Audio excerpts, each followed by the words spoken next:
Hello everyone, welcome back to my channel finding my fire. और आज मैं share कर रही हूँ अपना होल डे रूटीन की, और मैं इसमें दिखाऊंगी आपको कि मैं कैसे स्टडी कर रही हूँ आजकल। और विंटर सीजन है तो थोड़ा लेट ही उठते हैं, बट फिर भी मैं सोचती हूँ कि सुबह के 1 घंटा या 1.5 घंटा मैं स्टडी में लगाऊँ। तो मॉर्निंग में फ्रेश होने के बाद, पानी पीने के बाद मैं लग गई हूँ मैथ करने के लिए। और आज का जो मेरा टारगेट है वो ये है कि मैं मैथ में प्रॉफिट एंड लॉस को फिनिश कर दूं, चाहे मुझे कितना ही स्लॉट में इसको कंप्लीट करना पड़े। तो मैंने एस एस भारती की बुक से स्टार्ट किया है मैथ में प्रॉफिट एंड लॉस। ये मेरा फर्स्ट स्टडी स्लॉट है। और इसके बाद जो है मुझे नहीं लगता कि मैं 1-2 स्लॉट में इसको कंप्लीट कर पाऊँगी। मे बी थर्ड स्लॉट में भी मैथ ही चले। तो आज का मेरा कंप्लीट रहने वाला है कि मैं सिर्फ मैथ करूँगी। और यहाँ पे अब मैं इसको फिनिश करने के बाद आ गई थी खाना बनाने के लिए। और खाना में मैंने आज बनाए आलू के पराठे और हरा साग और बाजरे की रोटी। सबको मतलब इस साइड में तो काफ़ी ज़्यादा न्यूट्रिशियस बोल सकते हैं, या फिर मतलब नाम लेते ही मुंह में पानी आने वाली डिश है। तो आप भी एंजॉय करना, क्योंकि सर्दियों में ना यही चीज़ बेस्ट होती है। और सबसे ज़्यादा जो अच्छा होता है वो ये कि आप जब ये खाना खाते हैं बाहर धूप में बैठ करके, तो उसका स्वाद और ज़्यादा दुगना हो जाता है। तो मैं यहाँ पर ले आई थी धूप में, और बच्चों को भी खिलाऊंगी और ख़ुद भी खाऊंगी। और आप भी टेस्टी टेस्टी खाना खाते रहिए और अपने टारगेट्स को डेली कंप्लीट करते रहिए, क्योंकि टारगेट कंप्लीट होना बहुत ज़्यादा ज़रूरी है हाउसवाइफ के लिए। मतलब आप सब कुछ छोड़ दो, बट एक चीज़ हमेशा माइंड में रखना कि आपका जो है ड्रीम कंप्लीट होना चाहिए। आज सुबह ही मैंने मतलब एक बहुत ज़्यादा ट्रेजेडी वाला काम किया कि ये जो फ्लावर पॉट है ये मेरे हाथ से टूट गया था। तो अब मैं इस प्लांट को कर रही हूँ यहाँ पे रिपोर्टिंग। मतलब जब ये प्लांट मेरे हाथ से टूटा ना, तो मुझे बहुत ज़्यादा फील हुआ कि ये सुबह सुबह मैंने क्या काम कर दिया। क्योंकि और मुझे बहुत बुरा लग रहा था। ये जो पॉट है और ये जो प्लांट है, मैं बहुत मतलब मन से ऐसे चूज़ कर कर के लेके आई थी कि हाँ ये प्लांट मुझे चाहिए और ये पॉट बहुत अच्छा लगेगा। और जब ये टूटा तो मुझे थोड़ा सा बहुत मतलब बैड फील हुआ। फिर उसके बाद कोई बात नहीं, अब मैं यहाँ पर इसको कर रही थी रिपोर्टिंग। देखो, कोई भी चीज़ अगर ऐसी होती है ना हमारे साथ, तो हमें फील होता है। बट जब हम उस सिचुएशन से बाहर निकलते हैं और उसका सॉल्यूशन फाइंड करते हैं ना, तब हमें लगता है कि चलो ठीक है, अगर ये हुआ है तो अच्छा ही हुआ होगा। हर सिचुएशन में अगर हम एक पॉजिटिव माइंड के साथ चलते हैं ना, तो काफ़ी चीज़ें अच्छी हो जाती हैं। तो यहाँ पर ये जब मैं इसको रिपोर्ट कर रही थी, तो अब मुझे थोड़ा अच्छा फील हो रहा था। क्योंकि अब रिपोर्टिंग के बाद इसको प्लांट को बहुत ही अच्छा पॉट मिल गया है, जो कि मतलब ज़्यादा स्पेसियस है। अब इसको फैलने के लिए काफ़ी जो है स्पेस मिलेगा।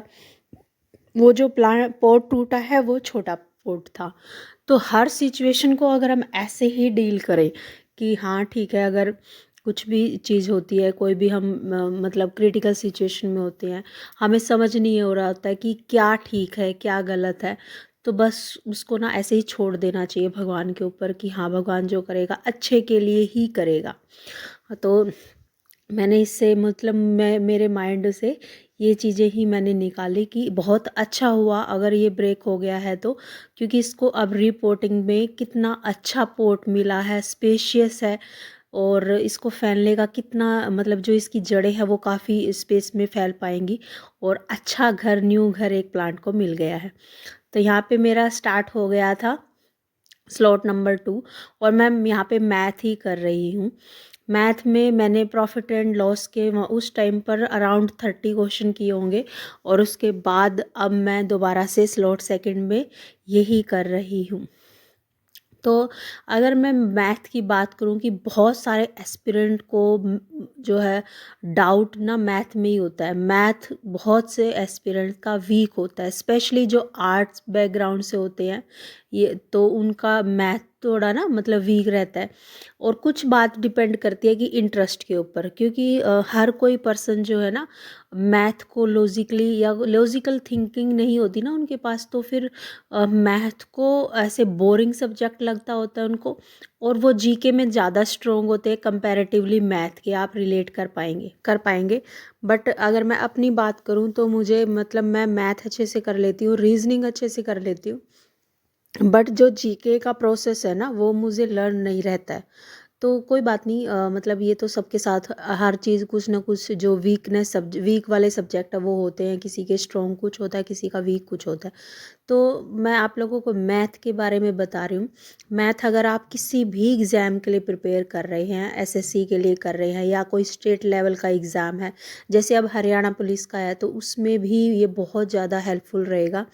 आप उठाइए एसएस भारती की बुक, ठीक है, और उस बुक को फिर मतलब लग जाइए स्टार्टिंग से, और रिवीजन सबसे बेस्ट जो तरीका है मैथ को करने का, कि जो भी आप क्वेश्चन कर रहे हैं उसको अपने हाथ से लिखिए, और थोड़ा सा ना मतलब कुछ चीज़ें माइंड में सोल्व करने की कोशिश कीजिए, और उसके बाद जो है अपना क्वेश्चंस को अटेम्प्ट करना स्टार्ट कीजिए।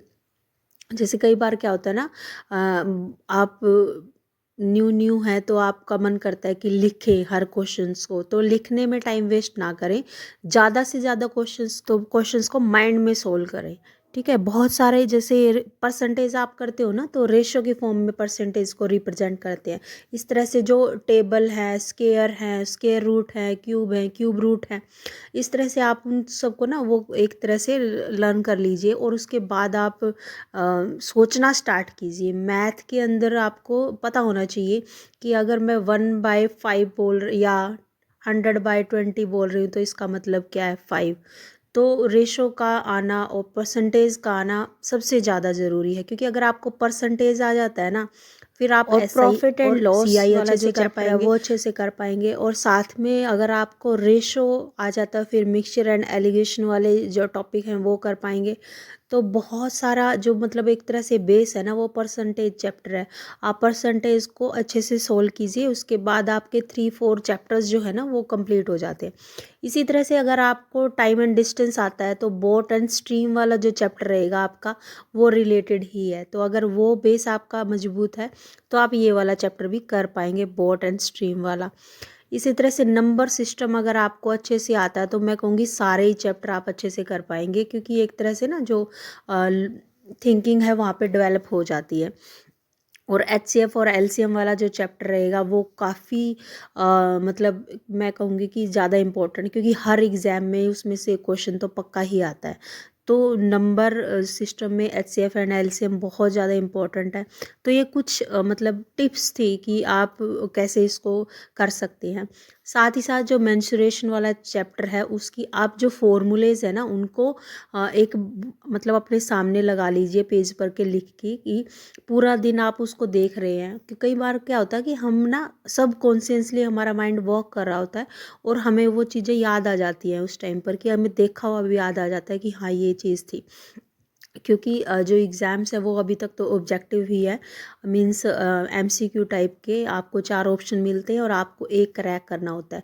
तो हमारा जो ये एक ऑब्जेक्टिव टाइप के क्वेश्चंस होने का एक बेनिफिट ये है कि हमें मतलब ऐसा नहीं है कि हमें चीज़ों को लर्न करना है। अगर हम उस चीज़ को बार बार रिवाइज भी करते जाएंगे ना, तो देखना अगर आपके सामने वो एमसीक्यू मतलब टाइप में क्वेश्चन होंगे, और आपको एक क्वेश्चन आंसर क्लिक करना होगा, तो आप आराम से कर पाएंगे।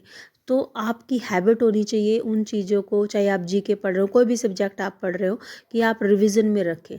जितने आप क्वेश्चंस को सोल्व करेंगे उतना बेनिफिट आपको मिलेगा, क्योंकि हमें एक तरह से वो हमें कोई ऐसा नहीं है कि हम लर्न करके वहाँ पे लिख के आ रहे हैं। कॉम्प्रिहेंसिव टाइप का कोई भी एग्ज़ाम नहीं होने वाला है, सब्जेक्टिव कोई एग्ज़ाम नहीं है।